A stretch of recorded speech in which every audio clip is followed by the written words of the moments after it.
Okay, सीधा next topic, do plants breathe? क्या plant सांस लेते हैं? अगर वो सांस लेते हैं तो कहाँ से सांस लेते हैं और कैसे एक्सहेल करते हैं, कैसे गैस रिमूव करते हैं अपनी बॉडी से?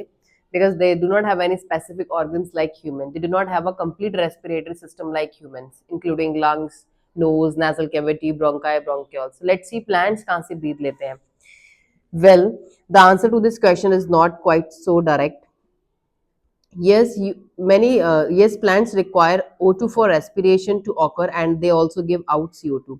तो plants को respiration करने के लिए ऑक्सीजन की requirement होती है और ये CO2 give out करते हैं. Hence, plants have system in the place that ensure the availability of oxygen. तो plants की body में ऐसा system होता है कि जिससे उनकी body के अंदर ऑक्सीजन की requirement बनी रहे. Plants, unlike animals, have no specialized organ for gaseous exchange. Plant की बॉडी में ऐसी कोई भी ऑर्गन नहीं है जो कि गैसेस को एक्सचेंज कर सकती है हमारी तरह, हमारी बॉडी की तरह. But they have stomata and lenticels for this purpose. उनकी बॉडी में स्टोमेटा और लेंटिसेल्स होते हैं इस पर्पस के लिए. जैसे कि स्टोमेटा आपको पता है tiny pores present on the surface of the leaf, tiny pores. Lenticels क्या होते हैं? These are also the pores which are present on the hard woody tree. जो पेड़ बहुत बड़े बड़े हो जाते हैं, बहुत मोटे, उनकी बार्क को भी सांस लेनी पड़ती है. तो उस बार्क पे जो पोर्स होते हैं, these are known as lenticels. They are present on the bark of woody trees. There are several reasons why plants can get along without respiratory organs. तो यहाँ बहुत सारे रीजंस है कि प्लांट्स कैसे रेस्पिरेटरी ऑर्गन्स के बिना होते हैं. First, each plant part take cares of its own gas exchange need. Plant का हर पार्ट रिस्पॉन्सिबल होता है कि वो अपना गैस का एक्सचेंज कैसे करेगा, हर पार्ट प्लांट का. There is very little transport of gases from one part to another. वहाँ बहुत ही रेयरली होता है कि प्लांट के एक पार्ट से दूसरे पार्ट में गैस जाए, इसलिए प्लांट का हर पार्ट अपनी गैस का एक्सचेंज खुद करता है. लीव्स है वो खुद रिस्पॉन्सिबल है, रूट्स है वो खुद रिस्पॉन्सिबल है. Second, plants do not present great demands for gas exchange. Plant कभी भी ज्यादा डिमांड दिखाता ही नहीं गैस के एक्सचेंज के लिए. Root, stem and leaves respire at rates far lower than animals do. Plant के अंदर रेस्पिरेशन की प्रोसेस में रेट जो होता है उसका बहुत कम होता है. रूट, स्टेम और लीव जो होते हैं वो बहुत ही लोअर रेट में रेस्पायर करते हैं अगर हम प्लांट्स को एनिमल से कंपेयर करें. क्योंकि प्लांट्स में एनर्जी की रिक्वायरमेंट बहुत कम होती है, क्योंकि प्लांट्स मूव नहीं करते हैं, लोकोमोशन नहीं करते. एनिमल्स तो हमेशा मूव करते हैं, उनको एनर्जी की रिक्वायरमेंट बहुत ज्यादा है, इसलिए उनको रेस्पिरेशन बहुत फास्ट रेट पे करना पड़ता है कि ज्यादा एनर्जी प्रोड्यूस्ड हो. This question can be asked in exam. Only during photosynthesis are large volume of gases exchanged and each leaf is well adapted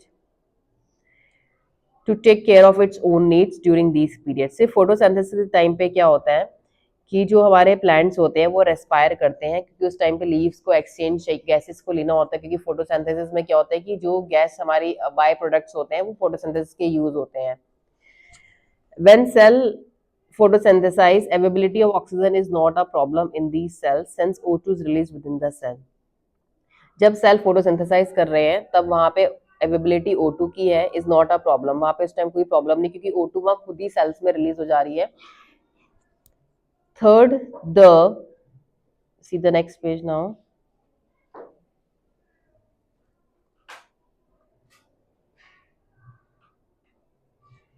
Distance that gases must diffuse even in large bulky plant is not great.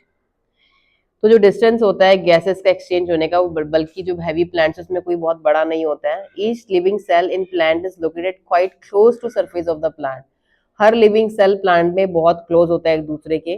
This is true for leaves. You may ask, but what about thick woody stems and roots? तो देखिए उन plants में क्या होगा जो plants बहुत ही बड़े हैं और बहुत ही पुराने हो गए हैं, बहुत ही थिक है, उनमें कैसे एक्सचेंज होगा? In stem, living cells organized in thin layer inside and beneath the bark. तो स्टेम में क्या होता है कि जो लिविंग सेल्स होते हैं, जो सेल्स लाइव होते हैं, क्योंकि प्लांट्स में दो तरीके के सेल होते हैं, लिविंग और डेड. जो हमारे स्काइलन गायमा होते हैं डेड सेल्स के बने होते हैं. तो इनमें देखिए क्या होता है कि जो लिविंग सेल्स होते हैं वो बहुत ही नजदीक होते हैं, जस्ट बार के ऊपर वाली पेड़ की खाल है उसके जस्ट नीचे लिविंग सेल होते हैं, तो उनको ज्यादा दिक्कत नहीं होती है वहां से एक्सचेंज करने में. They also have opening called lenticels. और उनके पास लेंटिसेल्स नाम के पोर्स भी होते हैं, जैसे स्टोमेटा होते हैं लीफ में, लेंटिसेल्स बार्क में होते हैं. The cells as in the inner are dead and provide only mechanical support. जो सेल्स हमारे बार के अंदर होते हैं जो सेल्स बार्क के अंदर होते हैं वो डेड होते हैं और सिर्फ प्लांट की एक हेल्प करते हैं, वो होती है कि प्लांट को सपोर्ट देते हैं, प्लांट को रिजिडिटी देते हैं कि प्लांट पूरा अपराइट और अप स्ट्रेट रहे। Thus, most cells of the plant have at least a part of their surface in contact with air. Plants में क्या होता है कि उनके पास एटलीस्ट एक पार्ट तो ऐसा होता है कि जो एयर के कांटेक्ट में रहेगा ही रहेगा, जैसे स्टोमेटा, लेंटिसेल्स। क्यों? ताकि गैसेस अंदर जाएं और वहां पे रेस्पिरेशन की प्रोसेस हो सके। This is also facilitated by losing packaging of parenchyma sales in the leaf.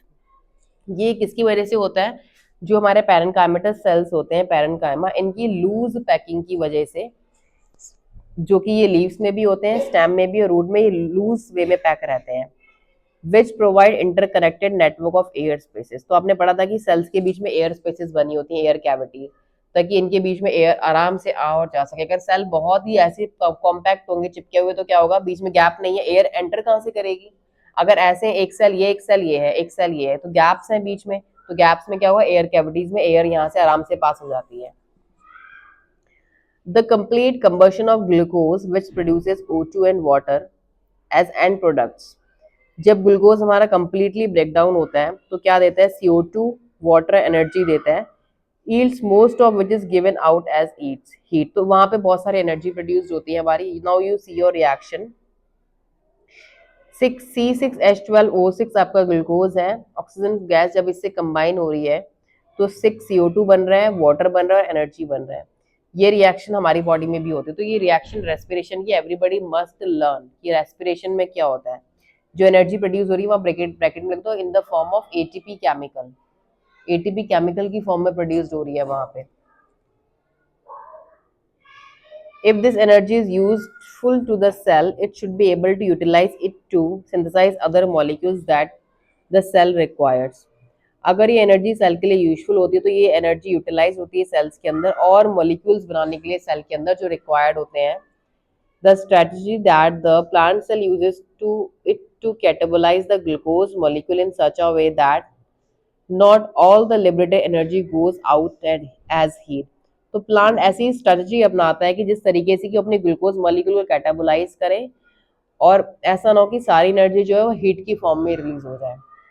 The key is to oxidize glucose not in one step but in several small steps, enabling some step to be adjust large enough such that the energy released can be coupled to ATP synthesis। तो हमारी जो ये steps होंगे जिससे कि हम glucose को break करेंगे, तोड़ेंगे, तो वो हमारा स्मॉल स्टेप्स में होगा, छोटी छोटी रिएक्शंस होंगी हमारी और काफ़ी बड़ी छोटी होंगी पर काफ़ी बड़ी रिएक्शंस होंगी वो, जिससे कि हम लार्ज इनफ एनर्जी को रिलीज कर सके in the form of ATP synthesis.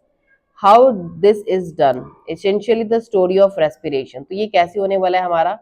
तो आज हम पढ़ने वाले हैं रेस्पिरेशन की एक स्टोरी, किस तरीके से रेस्पिरेशन की पूरी प्रोसेस होती है।